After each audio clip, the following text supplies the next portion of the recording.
Alrighty, gamers, welcome to Game 4 of tonight's evening. Right now, we will be having Fairfield University up against Siena. Siena? Siena, yeah.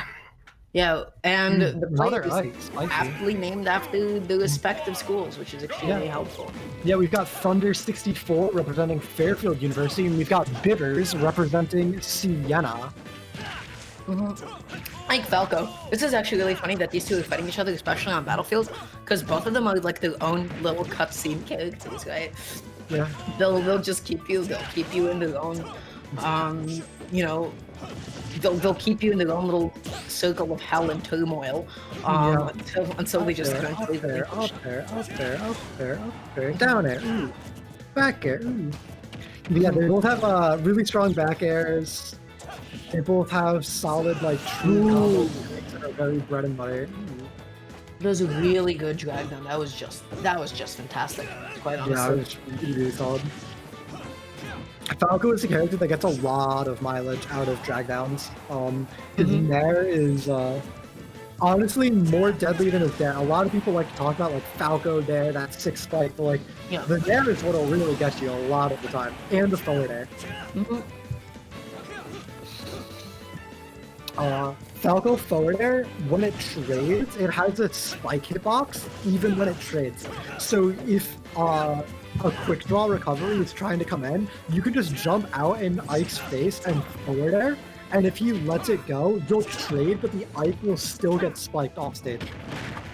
Goes to the down throw, is not able to get the reverse air rush back air. I think would have been more appropriate, would have been like a neutral or something along those lines. Able to get the move into the up tilt and a little bit more damage, while Siena's, the Falco from Siena is just really like squeezing it out for every single last drop. I feel like Ike right now is just like really struggling to initiate, or just get anything started. Yeah. The Falco is doing a really great job of zoning out the Ike. I'm kind of surprised we're not seeing any lasers coming out, really. Speak of the devil, you know, man. True. But honestly, I think the lasers are just like a really good tempo change. Like a Falco can like really mix up the pace of the game by like just incorporating a couple of lasers, because it's suddenly this interrupt tool, right, that just halts the opponent's momentum. Yeah, and especially with things like the quick draw, or just even Ike, who needs to sort of cross the stage very slowly. The lasers are oftentimes free damage that just gets really annoying and interrupts whatever your opponent's trying to do. Speaking of interrupting the opponent, that laser interrupting the quick draw preemptively, forcing an Ike to go back onto the ledge. But wow, ending up taking the stock first with the dash attack. Yeah, a really close game so far. Ike at 200 is a rare sight. Falco is a character known for having trouble killing. He really only has the forward smash and the back air as solid, consistent kill options. So sometimes, if Falco can't find his combos into those moves, he really can have a hard time finding the kill in the end. Yeah, and it's just crazy, like, just as you said, like, outside of its kill window, that's like sitting at 196%, and unless Falco just gets this raw win in neutral, all of those confirms are just gone. And that's 200% of rage to a Falco at 110. Falco, he's a bird, he has hollow bones, he's not very heavy, so he goes flying off the side of the stage. And that's going to be a solid little 2-stock for Fairfield. Right out the gate, Thunder 64 over Bibbers in a 2-stock. Game 1. Very good showing. I wonder if we're going to see a character switch from either player. It looked like Bibbers was really having problems closing out stocks as that Falco. The neutral wasn't so bad, but he just could never find the big hits he really needed. Definitely. You know, it's like as much as like you can put Ike into those into the Falco vortex, all of it is for naught if you can't clutch out those stocks. Once an Ike is like, you know, at the absurd percent of like 150 even, it's like, okay, well, can't do up tilt up air, maybe up throw up air, like none of those are just really going to be happening anymore. Yeah, the problem is Falco's really good at building percent, but he's really bad at killing. So it's always this eternal dilemma when you're playing Falco. It's like, not easy to land that back heel. It's not easy to land that up at the top of the screen. You know, it's not easy to land up smash. Good lord, that move does not function. People just fall out of on Smash all the time. It's nothing like Fox on Smash at all. It is very suspect move.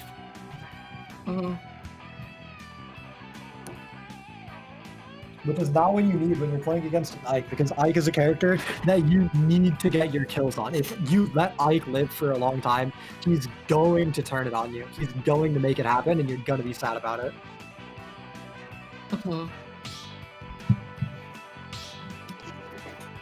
So and like compared to that, I feel like because what? There's a switch. Yeah, there's a switch. Oh boy, makes a lot of sense. I just kind of feel like Ike is a character that, like, once again, like, he will put you into his own vortex of sorts, but he has a much easier time killing because the move that does set up for those kills is so much easier to land. We do see the Reflect coming out from this Mii Sword Fighter. It's not going to do anything in this matchup, but the Chakram is a very, very good spacing tool. I said the laser is very good at stopping Ike's momentum. The Chakram will do a very similar thing, and this Mii Sword Fighter has that tornado. That tornado is such a powerful kill confirm into the up B, and it should cover the weakness we saw from Bivers in that last match of not being able to find the kill. If he can get tornado into the up B, it's going to be a kill at around 70, 100%. Yeah, but honestly, as soon as like Ike is up in Mii Sword Fighting space, there's very little that Mii Sword Fighter can do to box with Ike, to keep Ike away. Look at this like, strong projectile game the character has. Ike is just like baiting out a lot of these, you know, tornadoes, but wow. Scuba is so powerful. We see that from Link a lot, but on Mii Sword Fighter, he's the exact same thing. You can be reversed at the ledge and really catch people unaware. Yeah, able to get these conversions. Is he going to be able to get this edge guard? He is not. No, what a beautiful, lovely goofy uppy. And we see just more conversions coming out from Bivers here. This is really clean, really well played Mii Sword Fighter from him so far. It looks like this might be the main. He might have. I feel like he was kind of trying out the Falco, and this is really where he shines. Is able to get the up out of that. This is looking like a completely different game right now. Yes. The dash attack not even going to kill. Such an insane lead for Bivers over Thunder 64 here. The forward tilt not quite going to do it, and still such a... Oh, not again. Yeah, you got to be so patient with those multi-hits on your shield. Otherwise, you'll just be meeting an untimely demise each time. Able to set up the tech chase, not able to get much of a follow-up off of it, though. And this is looking like it has 3-stock potential. It's only one hit for Thunder 64 to deny the 3-stock, but the potential is definitely there. And when you're in this format where every stock matters, it is very scary. Just needs anything to clean this up at this point. And F tilt back hill that up, it almost killing. Ooh, that DI. Woo. Yeah. Oh, he lacked it. 101, 110 on Thunder 64. Just needs one confirm for Bivers. Right now, he's just like really slowing this down. He's able to find that kill. And now it's going to be up to Mii Sword Fighting to find that kill confirm. There it is. There it is. Off the up air. That's going to be Bivers taking game 2 in a 2-stock answer of his own. And we're moving on to game 3 between Bivers and Thunder 64. Mii Sword Fighter is definitely looking like a much better pick than Falco right off the bat. For it's sure, not even in terms of like dealing damage, but being able to clutch out those kills A and B, the matchup inexperience coming in. Yes. Mii Sword Fighter, you know, not everybody has as much experience with him, at least compared to Falco, and it's definitely starting to show right now. Mii Sword Fighter is he's a character who's growing in popularity, but not a whole lot of people like to play the Miis, so they're still not that popular in general. The Falco is a pretty well-known character. Everyone kind of knows what he does, what he looks for, so it's a lot more solved. The swap definitely helps Bivers, and I said, I think Bivers looks a lot more comfortable on Mii Sword Fighter than he does on Falco, which I think really helps. And people outside of New York will never know the pain that is fighting John Numbers' Yep. early on new sword fighter. Pain, let me tell you. Pain. Oh, I'm aware. Suffering. I Um, am aware. yeah. Game 3 though, um, I just think the Ike was just running into a lot of what Misol Fighter was just putting out there. Just uncomfortable with the projectile timings, was baiting them out appropriately, but then just like failing to convert at other times. The goal would be definitely to take Misol Fighter to a bit of a smaller and tighter stage. Yeah, when you're in a matchup like this where your opponent has the projectiles and you both have swords, you just want to make having the bigger sword be the deciding factor. You want to go to maybe like Battlefield, that's not more claustrophobic. Smashville would be a great choice. Just somewhere where having more reach than your opponent matters more than not having a projectile does.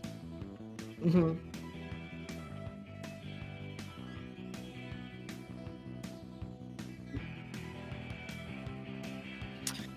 Well, we are just waiting. Do you think we see a swap from Thunder 64? I mean, listen, any guess at this point would just be like a complete shot in the dark. Yeah, because true. I Yeah. don't know these players, you know? Yeah, you know what? Fair enough. I doubt it though. He seems like he's an Ike player through and through. I don't think it's gonna happen, but Mhm. it would be interesting. We'll have to see how things develop here. I definitely think we're going to be seeing Bivers sticking to that Me Sword fighter. It's getting late. I'm tripping over my words a little bit. But yeah. It looked like a really powerful pick. It looked solid on it. The Chakram especially was very good at stuffing out a lot of Thunder 64's approaches. Mhm. It looked like he really was getting caught off guard by it and did not know what to do to get around it. Those slow ones that just sort of stay in one place really caught him while he was trying to move. Wow, they're definitely taking a bit of a while in deciding the next stage. Goodness. Yeah, they're taking a bit, but Damn, am I gonna go Kalos or FD? Decisions. yeah, who knows? We'll have to find out. We can check in on the captain's channel, see what's going on. Looks like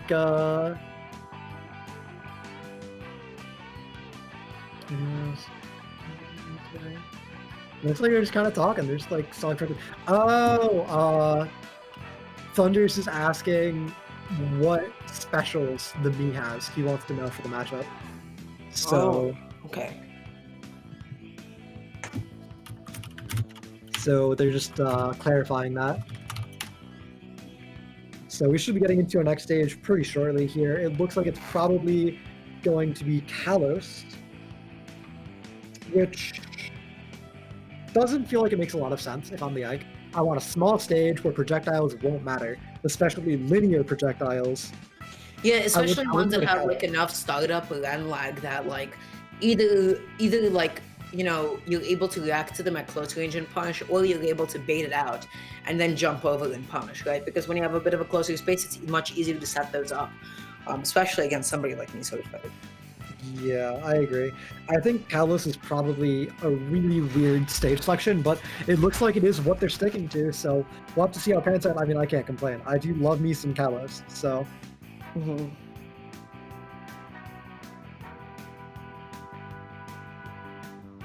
I am a fan of the stage. I do like seeing it, so even if I disagree with the pick, it's always good to return to Kalos, so we'll see what happens here. I do predict, though, that Bivers is going to be able to make it happen on this Me Sword Fighter. I think the stage definitely favors him, so I think he'll probably get another 2-stock here and take a 4-point lead for his team. Game 3 gonna be going to Kalos. And right off the bat, like, you can't be jumping into these, all these tornadoes. You can shield it, and then you can dash out of shield and try to grab me, Sword Fighter for it. You have plenty of time to do that. But running into it or jumping into it, just, you're eating so much at this point. Yeah, and with such a flat stage, it's so hard to get around these projectiles, right? Like the tornado, the chakram, they just go out and cover so much horizontal distance that you really want to have platforms to maneuver around to be over them, so you're not always stuck sitting in shield. Well, they just had like themselves a Ooh, nice and properly solidified that up. It was not gonna yeah, be able to go quite yet. Gonna be the trying to next one finish will off the stock with an up B, but was unable to connect it, pulling the trigger a little bit too early on it, setting up the tech chase, not able to find it. Really, really good delay on the wake up, just to be able to go past the neutral B. Yeah, Thunder's importantly falling out of that up smash. That would surely have been the kill if it fully connected. Ooh, Beautiful counter. great awareness by Thunder, knowing the only way to recover is with that up B, and you can just parry it for free. It's a very old classic trick, but I feel like we just don't Listen, see it enough. if it ain't broke, don't fix Yeah, it, no, I right? just feel like I feel like we don't see it enough. I feel like not enough people are doing it. If It's you have so a counter good. and they have a hitbox on the way going up, you can just try to meet them halfway and, you know. It's really, really powerful. And now we see Thunder 64 taking the lead. I don't know. Maybe I thought wrong about the stage, but we're not seeing a lot of projectile gameplay coming out from Bitters. And because of that, we're I seeing Thunder think a really lot of that is taking just control. Thunder making sure that he's constantly on top of it, making sure that Yeah. they're constantly breaking Oh, space, that's but able to get the multi-hidden chakram into the F. Oh, beautiful stuff. mhm. Ooh, good little there. They're a little cheeky to jump over it, but it's going to be an immediate follow-up from the Ike. Oh, that's so fun. Okay. Wow. Okay, that was okay. I thought he almost choked it, but it's still killed on the reverse hit. And now we've got a full stock lead for Thunder 64 here. Both players really just playing some delicate neutral, spacing their aerials around each other. No one finding a really solid opening, but Rivers was stuck in the corner for a little bit there. Now it's a big opportunity for Thunder. Both players reset to neutral, and we just see some projectiles coming and zoning around a little bit. Able to just knock that chakram back, say, absolutely not That's good. going to be big. Sending Ike off stage here could be high potential, but the punish is missed. And again, if Ike has like a jump off stage and is in position to quick draw, like more often than not, he is going to be getting back onto the stage Yeah. pretty free. The only time like when Ike will be dying off stage is if he has no jump and he's forced to recover low with up B or something. Yeah. That being said, wow. Ooh, he just does the smash attack. That's insane. I guess Thunder for Fairfield just takes it. That was crazy.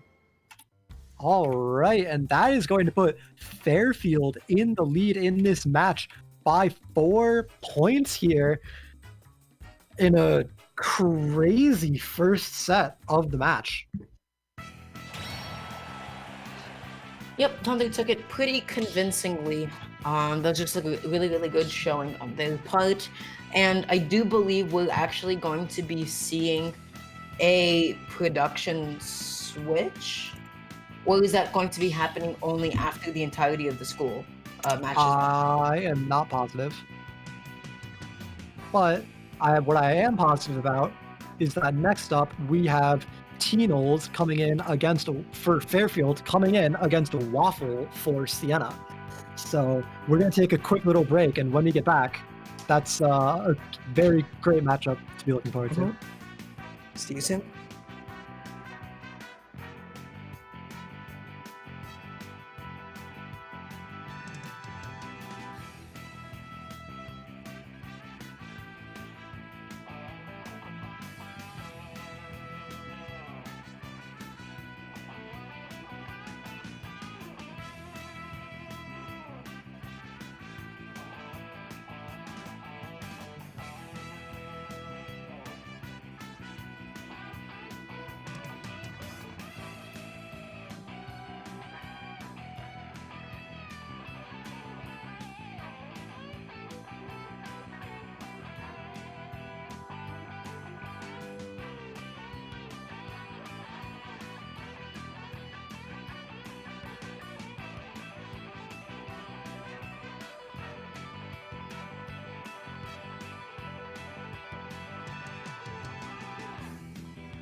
Hello and welcome back, everybody. We are in set 2 of the match between Fairfield University and Siena College, bringing you Fairfield's Teenals going up against Siena College's Waffle.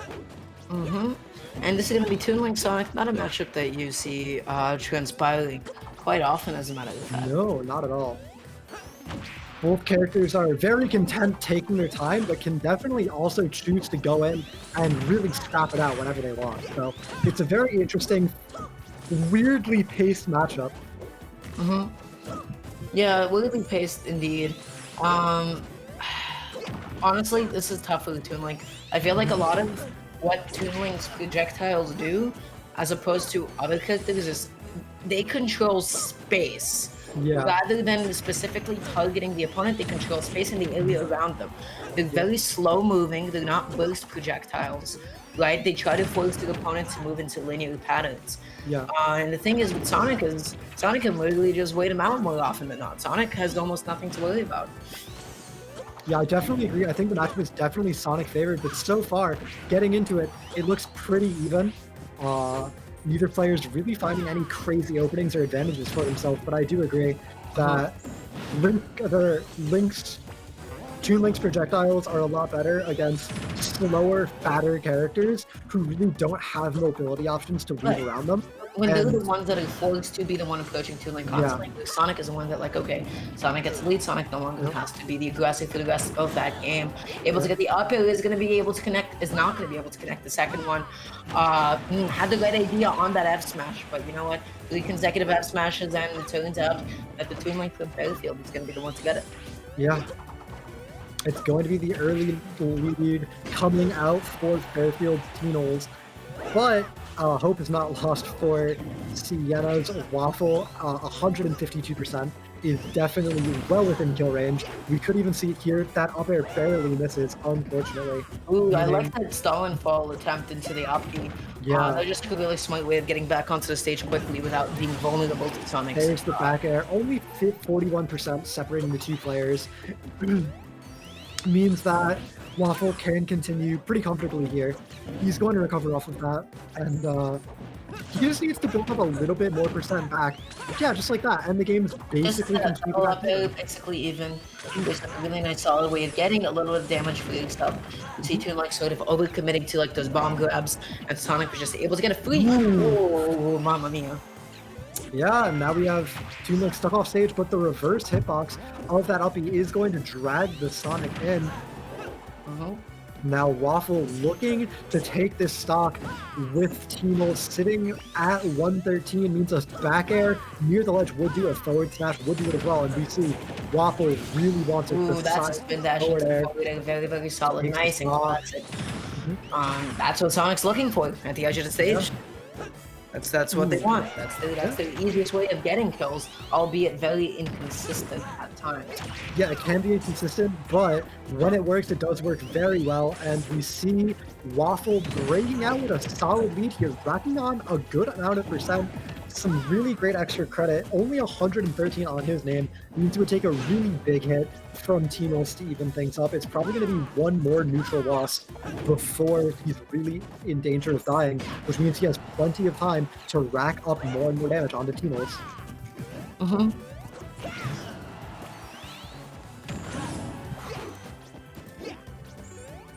Okay, now, like, honestly, like, trying to fish through that back through a little bit, but you know what?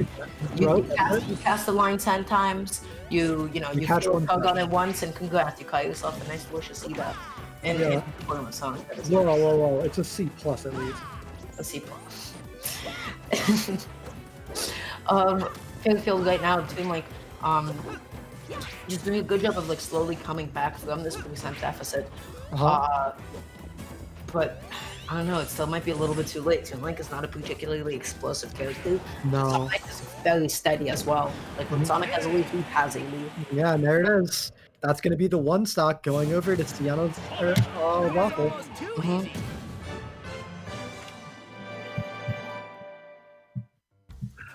Going into game 2, the matchup is definitely rough. I agree with you, but what do you think that Teenals could be doing to make it feel just a little bit better for themselves?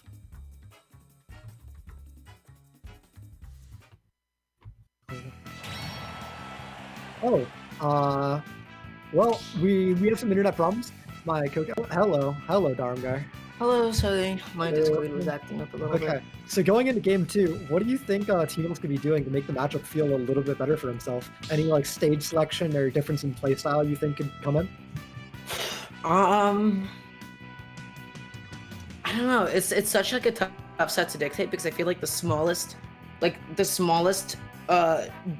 difference in percent will then only like grow and grow steadily over the Yeah. course of the match.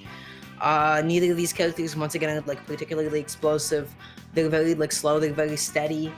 I'm just trying to think about how did Toon Link lose that percent lead in the first place.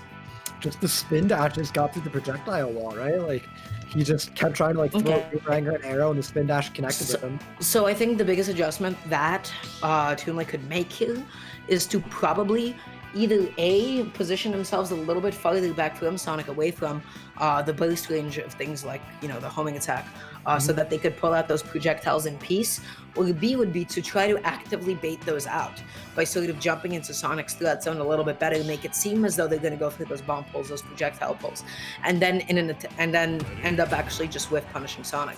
Granted, that is a very abstract concept and a lot easier said than done, Yeah. but those kinds of slight, subtle adjustments will definitely really help avoid the amount of damage being taken. So they're going to be opting for the PS2. Honestly, a bigger stage is going to be better for the Toon Link since he's going to be able to pull out those projectiles in peace. But again, like overcommitting to aerial, going to be hit with homing attack for it. Going to be whiffing and neutral and going to be hit once again with homing attack for it. So honestly, I feel like, you know, just press less buttons and be a little bit more reactive. Yeah, for sure. You definitely just gotta chill out a little bit. You're getting punished when you're going for these riskier projectile throws, so if you just use them when Sonic's at the ledge, he can't punish you, it's fine, but when you're in neutral, rely on your sword a little bit more. Go for more of a spacing game, use your disjoints. Again, really good use of those beefy up Bs over the ledge. Really not expected at all, but the spin dash into the forward. Wow, I gotta say, like, I haven't seen this many spin dash forwarders connect in a while. You know, It's pretty inconsistent usually. But you know what? You know, Sonic here is just like, able to just nail it, and that's exactly what they. 34% was about to extend it a little bit more with homing attack. Was not able to find it though. What's going to be the punish here? Ooh, that's a big punish. Stuck off stage, the bomb explodes in his hand. Yeah. Oh, get the bomb. Oh, really good. Played. Yeah, that was excellent. That was very well played, but still. That was the point. That was the taken. point that Sonic should have gone off stage and tried to edge guard, because that is you know, Toon Link is just a sitting duck at that point. Yeah. But you know what? Cleaning it up either way. 3 stocks to 1. This is looking so much more confident than we did game 1. Oh, for sure. Yeah, this looks like a very dominant game for Waffle here against teammates. Just needs to close it out. 50% already on Tino's. Waffle sitting pretty, 121% on his first stock means that he just needs to play safe, play consistent, keep getting the same things he's been getting the entire game, and it should be pretty nice and easy to close out. I feel like Toon Link is kind of like fishing through these kill wins a little bit at this point. We're seeing empty F smashes, we're seeing empty dash attacks. Wow, Sonic's F smash just able to do so much. Good feedback just to avoid the bomb. So close. But not quite enough. We haven't seen a 3-stock yet, have we? Oh no, we had one. We had one way earlier. But we're getting dangerously close to a 3-stock for Waffle here, which would be an insane outcome. There it is. That weight was amazing. That was so good, and that's Waffle cashing in a 3-stock, earning in 6 points for his team, allowing them to take the lead.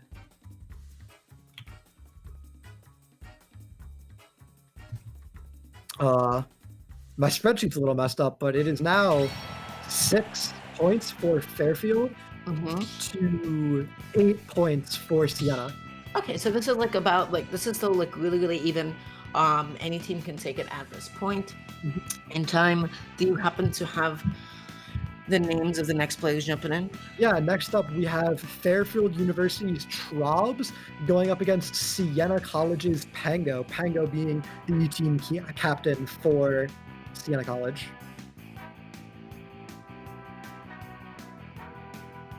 That's who we have coming up next. Mm-hmm.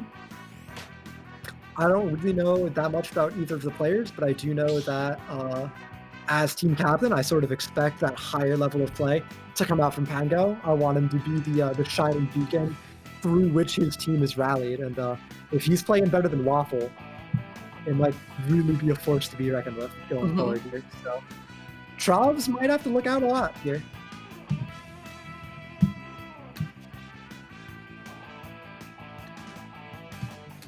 I'm just still like reflecting on that set a little bit. Honestly, with Sonic, that matchup can be stressful for a lot of characters. There's a lot of like really specific things that you need to know, but the most important thing is like you need to really adjust what your sense of a safe like position is. What your sense of a safe position is and what is within Sonic's first range, because Sonics, they position themselves in such a way that they're constantly like charging that spin dash, or they're already spin dashing, and they're reacting to whether or not you go through those setups, you go through those bomb pulls, you go through those arrows. They react to that startup, and then they're able to really get in on you. So you have to space yourself either further back or try to bait those out with a proper punish. You really can't play that matchup like you would for anybody else.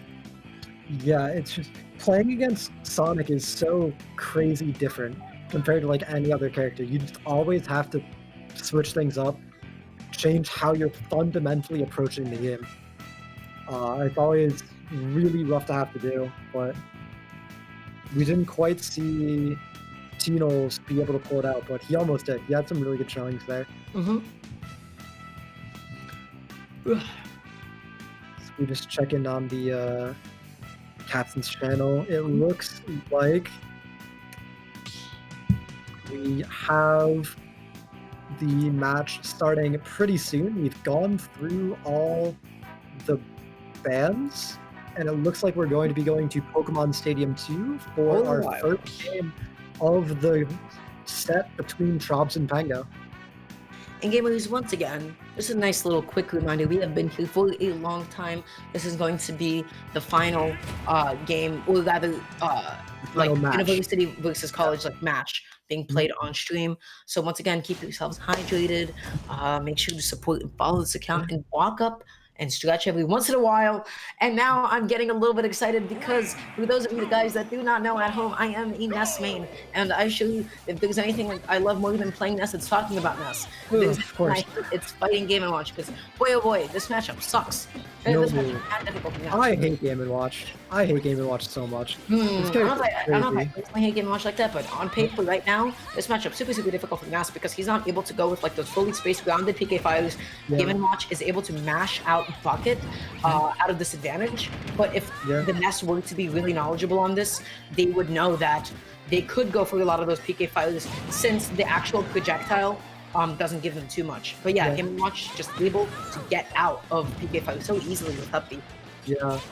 And we see it already, especially, we also have tools from the Game & Watch. Ooh, that key might be death here if he's able to follow it up. Yeah, that's going to be a quick early Kim. Because and the taunt from Pango, oh my god.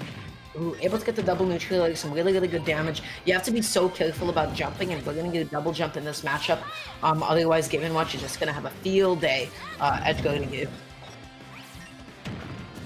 Yeah. It's really interesting. The matchup's going really well in Game & Watch's favor. A lot of tools like the Nair are just that giant, persistent hitbox completely surrounding Game & Watch. It makes it so hard for Ness to approach. He doesn't have great disjoints to go with. The best he has is like his forward air, but even that will trade typically. So it's really not beautiful. And that Bucket is so good against Ness. It really invalidates so much of his game plan. In a lot of ways, yes, but I also feel like what Ness is like particularly struggling with here is just like understanding that you cannot be going through a lot of these rising and landing aerials on Game & Watch's shield. He has, you know, one of the biggest all coverage out of shield options in the game, Up B, but able to catch Game & Watch just floating through space, having a good old time with that back air. That's a bug and double jump, and that's Ness having to get back onto the stage, unable to punish the attempt to air dodge to the stage. Good use of the PK fire just to cover the space once again. So I really like how Natsuki is like playing like super floaty. You're not like seeing like a lot of fast fall aerials, but what a spike! Wow.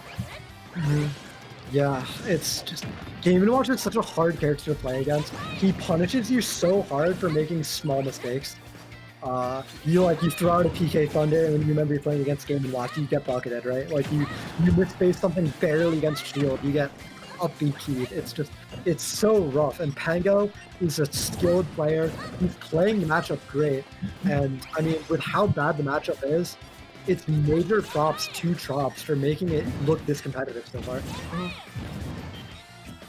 But yeah, like right now they're just like jumping like a whole lot. They're not really waiting for Game & Watch to sort of be the one pressing the button first. And this like applies for all matchups when you're fighting Game & Watch. You always want to be the one initiating second, facing yourself around Game & Watch. Because like clearly this is not like working out super well. Again, always trying to fight their way out of the corner. Wow, so telegraphed. That was telegraphed just a decade in advance. Yeah, but it still connects. It's just so hard to get around Game & Watch sometimes. That's going to be 2 more points going the way of Siena College here.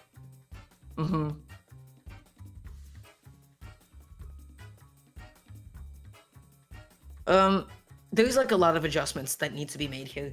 So usually like what happens is like with bad matchups for NES, they feel even worse when you try to play them like other ones. When you try to go for a lot of guys and get aerials, when you try to land on somebody's shield with things like neutral air, when you try to go for like a lot of grounded PK fires, these are not tools that often work, especially in a matchup like this one. And this kind of a matchup, NES has to be playing a lot like out of shield, has to be using dash attack a lot more. And these are like really good tools that actually allow you to have like a really good fighting chance. And I really do hope the NES is able to make those adjustments, because otherwise this is looking like a pretty guaranteed victory in my humble opinion. Yeah. And if Pango wins this, it's going to start looking pretty bad for Fairfield. If Pango gets another 2 stock, that's going to be 4 more stocks to them. They're going to be up 14-6. That's an 8-point lead. 8-point leads are very rough in this format. So it really is on Trobs to get himself together and make something happen so that Fairfield can start staging their comeback. By the way, for anyone who is here for the University of Hawaii versus Wichita State match, that has been moved over to our other stream on twitch.tv/official EGF. It should be starting pretty soon, so if you're here for that, we won't be running it here. I know it's on our schedule, but we moved it for the sake of time. So it's going to be running pretty soon over on twitch.tv/official EGF. And if you're not already following, go drop that a follow. It's our partner channel. It's going to also be streaming a lot of Smash in the future, so if you're a big fan, I would highly recommend it. I believe these are going to be happening every single Tuesday, so from like 4:30 to about midnight, and hopefully like we'll be able to get like a bit of a tighter schedule happening by then, so that things can proceed as scheduled. But yeah, that being said, we are going to be moving on to game 2 of the set. Of course, both players are going to be sticking with their respective characters. And the stage that they've opted to go for. Which stage did they do? They went to Smashville. Town City. Oh yeah, Town City. Ooh, it's too late. Oh my god. The stage seems interesting. I'm not really sure why you'd pick it if you're the NES. Honestly, like flat stages are like probably the best bet, since like you can get like the best handle on how your opponent is going to approach. So like once it does go into its flat variant, that can definitely work out really well. That's going to be the PK fire, a bit of a sweet spot there, not able to mash out up B in time. Yeah, a little interesting. That PK fire is going to be big damage. That PK flash is ambitious. You can't be doing that. Oh boy! If there is something you don't want Game & Watch to bucket, you do not want him to bucket a PK flash. Okay, this was looking very good until it wasn't for Trobs. But yeah, I said, like, you can't forget you're playing against a Game & Watch. Again, it's really surprising for me to see that, like, he's able to get so much mileage off of these grounded PK fighters at this point and get a grab out of it, because I feel like at that point in time, it'd be very easy to get a upbeat happening. But once again, yeah, rolling from ledge all the time. Not the first time that he's been blown up for it, exactly how he lost last game. Yeah, and we see Pango dying really early there, but he's running it back little by little, 109% on Trobs here, still with the stock lead, but it is dwindling. Yeah, I don't understand like a lot of these grounded PK fighters, because like you're not really going to be catching Game & Watch landing. He's obviously like taking his his sweet old time, coming back onto the stage. Yeah, grabbing against Game & Watch. Oh, you cannot outrule this kill you. And now Pango is right back in it. Only down 40% in a very favorable matchup. Exactly where he wants to be. That could have been the shield break setup had he held onto that up smash for a little bit longer, and unfortunately going to be dumping the bucket preemptively. Unfortunately, but still the percent is always very nice. And oh my god, he's dead. Okay. Oh boy. He just dragged him off the stage and straight into the blast zone, and now Pango with a very commanding lead over Trobs here. Yeah, good catch on Game & Watch shielding. They were able to get the FP a little bit of stage control, almost punishing that high recovery attempt, but still really, really good aerial drift from Game & Watch. Yeah. He's trying to go for a lot of these yo-yos, but it's a little bit too late on the execution, not holding them long enough. And that's it. That's a dead mass. Yeah, that's that's a poorly angled up. He did get the one stock away to help out his team a little bit, but he died doing it. And that's going to be a one stock in the book for Pango, earning another 3 points for his team, bringing them up to a total of 13 to Fairfield University's 6, meaning they have a 7-point lead. That means the best Fairfield can possibly do after this game 4 would be being up 1 point going into the final game.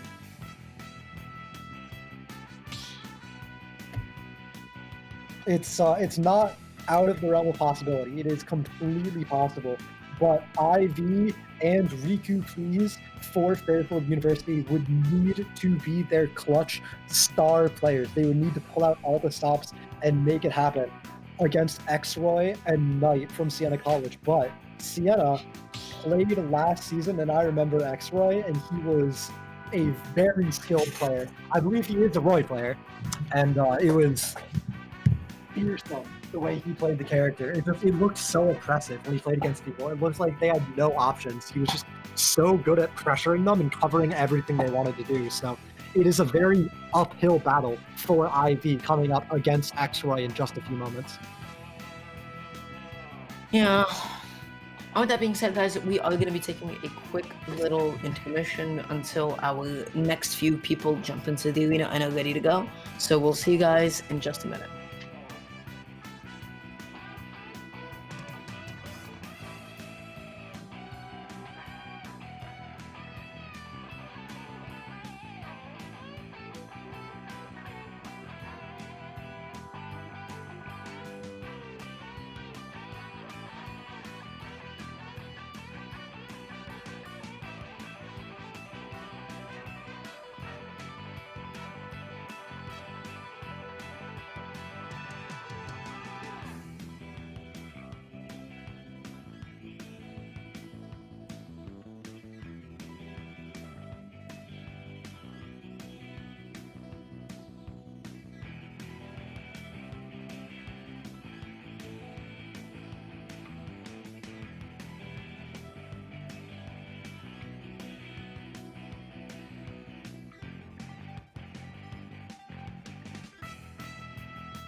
Hello and welcome back, everybody.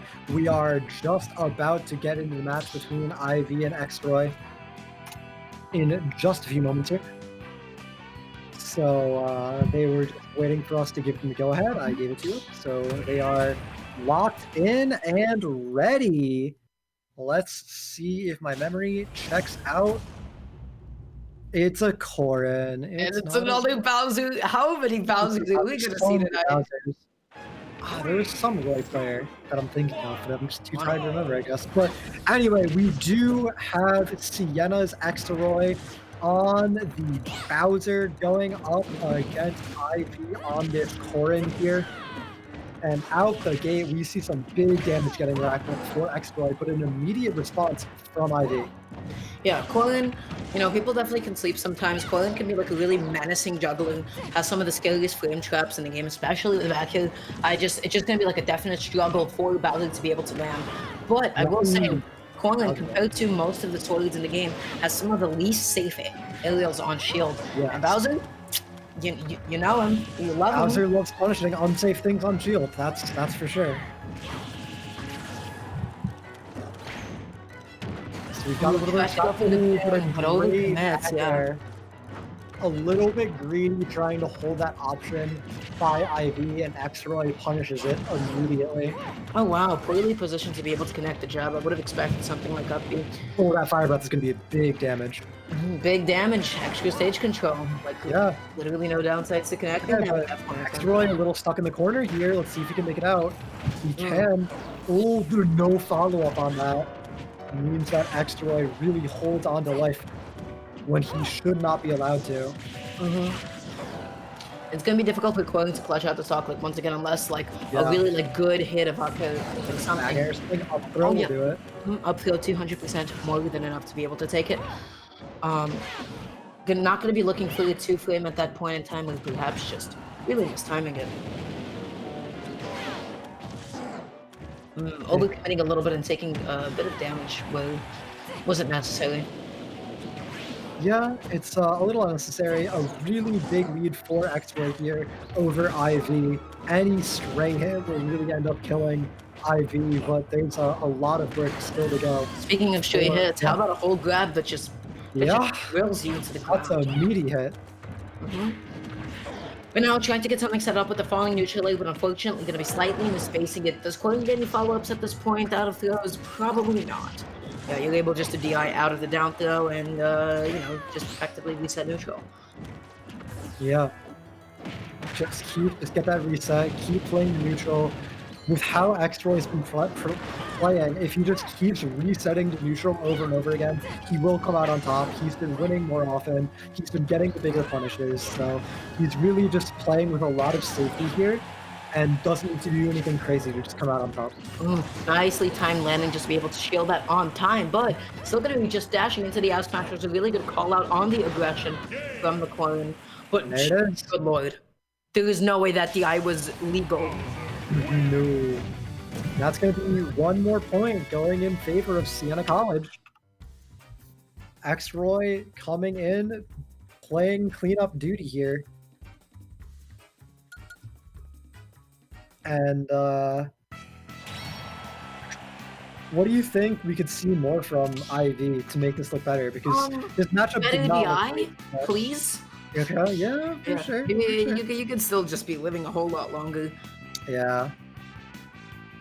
We just saw him eating a lot of really meaty punishes.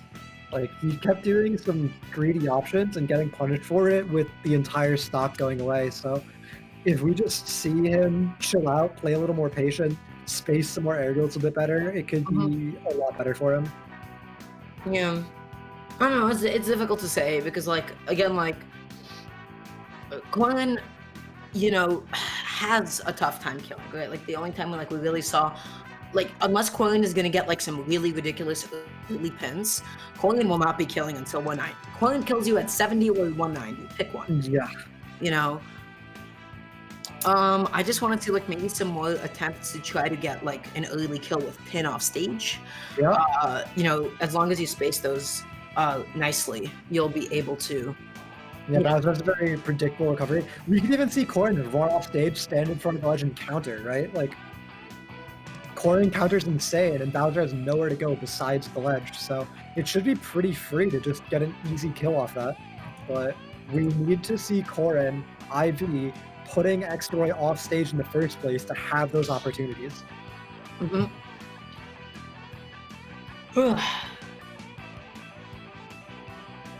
And it is, I feel like definitely could just be like capitalizing on a couple more new juggles.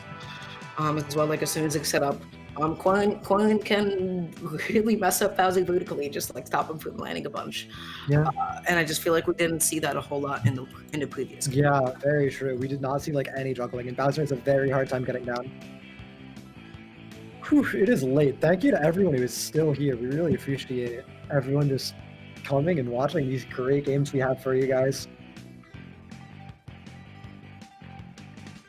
We've got the game starting pretty soon. We're going to be getting into it as soon as we figure out what stage we're going to. Picks and bans are taking a little bit of a second, but it looks like it's going to be Pokemon Stadium 2. Hey, I love my dad, 234. I would love to meet your dad. He sounds like a lovely guy, by the way.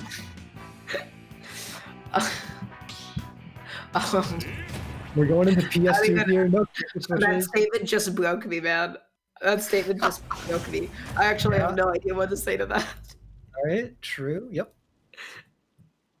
Well, he's got a lovely dad. I don't know. There's not a whole lot to look into. Anyway, we are getting into it. We have IV on Corrin going up against X-Roy on Bowser here. Yeah, and already 51 % like right off the gate. Like, man. Oh, yeah, it's so brutal. 67, it just keeps going up. This Corrin cannot. Gotta cut the bleeding at some point, but able to deal a nice little chunk with that pin. Still going up. Oh, man. And that's it. No way. He's already dead. That's crazy. Okay, the counter's down and nice spacing just to be able to avoid the impact hitbox at the down hill, but giving a little bit too much respect to it. Like, again, with Bowser, you have to make sure that your spacing is tight, right? So you're not getting hit by the down hill, but you're still able to punish it. And that little bit of space, much smaller than you'd think. Yeah, and X-Roy just hitting really great punches here. He's just hitting all of these straight hits that he has to be. He just keeps racking on more and more percent onto IV. The neutral or the other doesn't kill it out. The next big hit will do it. Oh, that grab would have been it. It's so good that it traded for IV. And we see X-Roy really just looking for these killing deals at down air. That was like such a confident call-up, but that was 100% reactable. I can't help but feel like maybe Corrin kind of panicked a little bit there. A little bit, yeah. Listen, if there was like a giant dinosaur Koopa thing above my head that was about to crush my skull, you know, I think, you know, I too think I might have just stood there. Understandable. But now we have a 3-stock to 1 lead. Oh, that's not the DI. Oh, that's a 3-stock for X-Roy. Oh boy. And that's 5 more points in Siena's pocket, locking them in to first. Locking them in for the victory. Yeah. There is no way Fairfield University can make the comeback happen. Gamers, you know what this means? We're approaching our final set of the evening. Yeah, it's 19-6. So decisively, we already know that Siena is going to be coming home, taking the absurdly massive W, the biggest cup. It's been quite a journey. We have been on here for the past 7 hours. But we do have one more game to bring you before we sign off. We've got Riku, please, representing Fairfield University, coming up against Knight from Siena College. And Fairfield may have lost the match, but Riku can still win the bragging rights. So who's the real winner?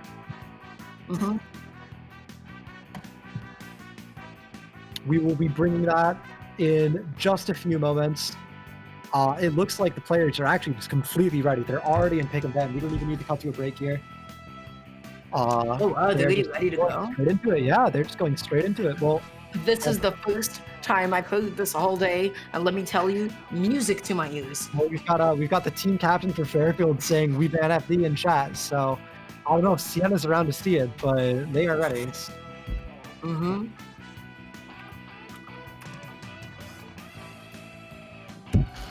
So yeah, what a day.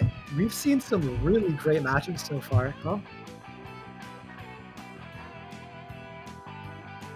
We had Marist versus, or not Marist, we had William and Mary against UConn in a 22-6 matchup. William and Mary proving to be very, very strong contenders.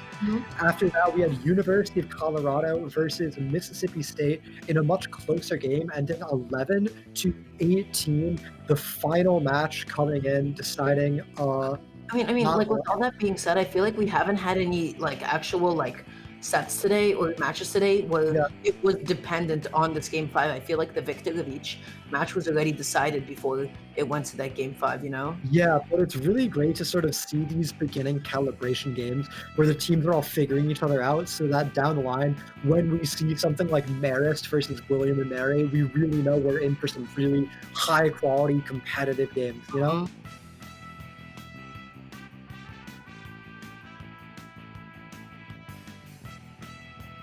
So yeah, we have Pango in here doing pick and ban for his team. So in just a little bit, we are going to be getting into our final match.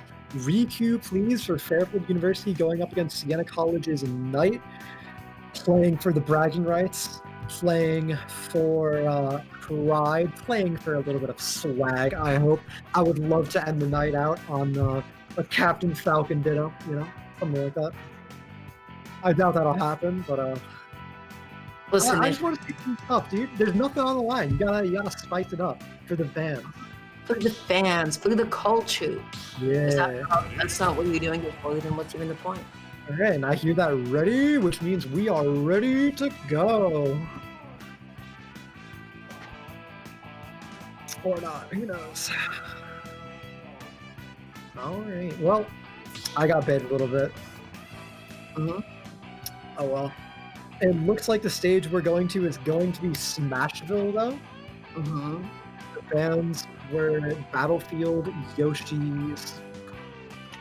Okay, the fans were Battlefield, Yoshi's, and Pokemon and FD. So we're going to Smashville. This is it for real. We are getting into it. This is it. This is the final set of the evening. We're going to be seeing Ganondorf and Shulk, and oh boy, these are pretty hype characters. I got what I asked for. Shulk, yes, hypest character in the game. Ganon as well. Why not? This matchup for Ganondorf, tough. It's bad. It's really bad. Shulk with a smash out big funny sword. You just done. The big funny sword man, yeah. Even on stage, Ganondorf has a real hard time getting past the big funny sword man. So it feels bad. So far, Riku Please has been able to navigate it, but I expect well, too early to figure it out, Jared. Look at that. If he did not figure it out at that point in time, he would have gotten hit by the forward. And yeah, exactly. It's a complete lose-lose situation. That's it. Oh my god, this combo is brutal. Oh no. He makes it back, but he's just taking so much damage. Riku Please is combo food for Knight right now. I feel like Shulk now is getting a little bit too comfortable with these short hop falling aerial, falling aerial over and over and over. And there is no attempt from Ganondorf at all to try to anti-air. Granted, Ganondorf does not have the fastest buttons, but you can try to meet Shulk halfway with that short hop up there, with a short hop neutralize, anything along those lines. Yeah, you just got to make something big happen for you, and so far, we haven't seen anything from Riku Please that really makes it look like he's going to find those opportunities. It's just so hard to get past these spaced, disjointed aerials from Shulk, from Knight here, and it just makes the matchup look so brutal. Shulk is definitely one of those characters that if you don't have the tools to beat him, it feels so... It definitely feels super difficult, right? If you don't have any like fast aerial buttons. Like the biggest thing about Shulk is like stuffing him out in the air, and that is the quickest 3-stock that we have seen all evening. That's really quick, yeah. That's Knight getting the 3-0 over Riku Please here. Very dominant victory from him. And we may only have one more game to go, ladies and gentlemen. I hope you guys... if that game goes anyway quite like this one did, I mean, listen, guys, it's Shulk. He has big funny sword. He has ridiculous edge voting, and this is Ganondorf, who's just, you know, very, very true. But I also feel like Ganon came into this matchup without really knowing how do I punish Shulk for getting away with like all these falling aerials, right? And the best way, if you see somebody's going through like a lot of falling drop down aerials, meet them first, meet them halfway, go for your rising aerial, go, you know, in the middle of the air, you hit him with your neutral, you hit him with your up tilt. Your up air, not Ganon's up tilt. You know, we try to catch that landing with a burst option like dash attack. And I just feel like instead of any of that happening, Ganon just sort of got hit, lost neutral a few times, was carried off stage and died. Yeah, it's absolutely brutal for the Ganon. I don't even have advice for the matchup. My advice would be to pick a different character at some point. It's just it's so rough that this matchup exists in this game.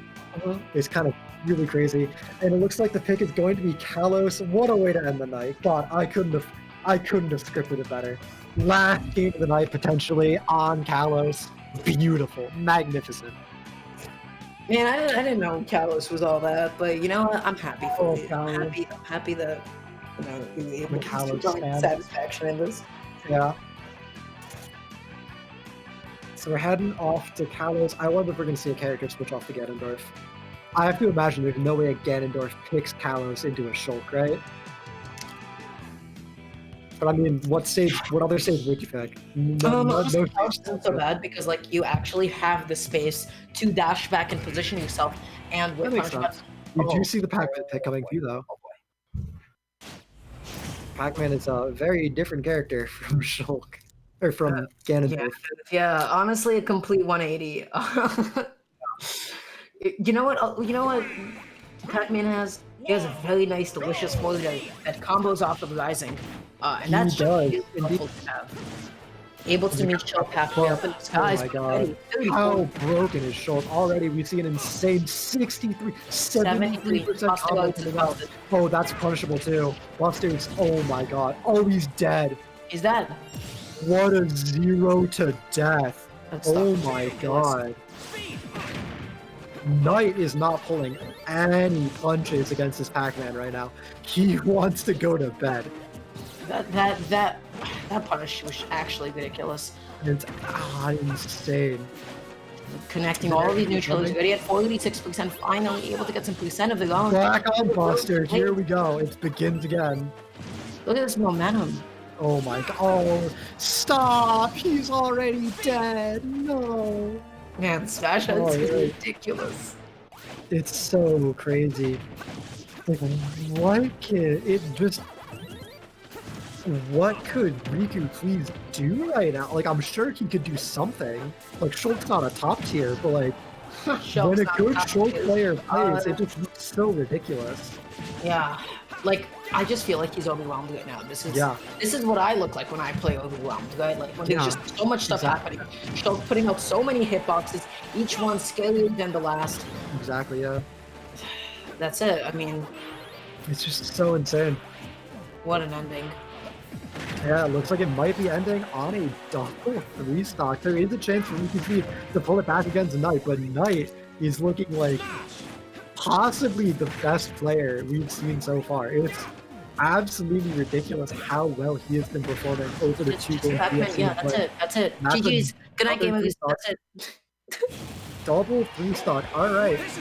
And that is going to bring Siena College's total up to 27, which means they take the best win of the night. Yeah. Wow. And gamers. So that means Siena is going to be, you know, your MVP here, but of course we had a bunch of best team of the night, yeah. The dub. What were the total results? Okay, so we had William and Mary versus University of Connecticut, 22-6. We had University of Colorado versus Mississippi State, 11-18. Mississippi much won. more even. Yep. We had Marist College versus Rider University, another 22-6. And then we just had that one, Fairfield University against Siena College, 6-27. 6-27. Incredible. Yeah. Okay, gamers. this is it for tonight. Be sure to tune in next week. Before we sign off, just a couple of quick little announcements. Number one, if you're not following the EGF SSBU, you should be going. You should go ahead and do that right now. You should also follow them on their main channel. You should be following Toxic Gerbil at True. toxic_gerbil, and you can follow me at Duramgo Smash on Twitter. As stated before, and also if you would like, the production staff here, aka Devin 3000 of House of 3000, has done a phenomenal job for the past 7 hours or so. They really do amazing work over there. Please make sure to follow them at House of 3000 as well. And with that being said, gamers, I think we're going to be calling it a night. Any parting words, Gerbil? No, I think you summed it up pretty well. These were a great set of games, and I can't wait for next week. Sounds good, gamers. We'll see you later. Bye-bye.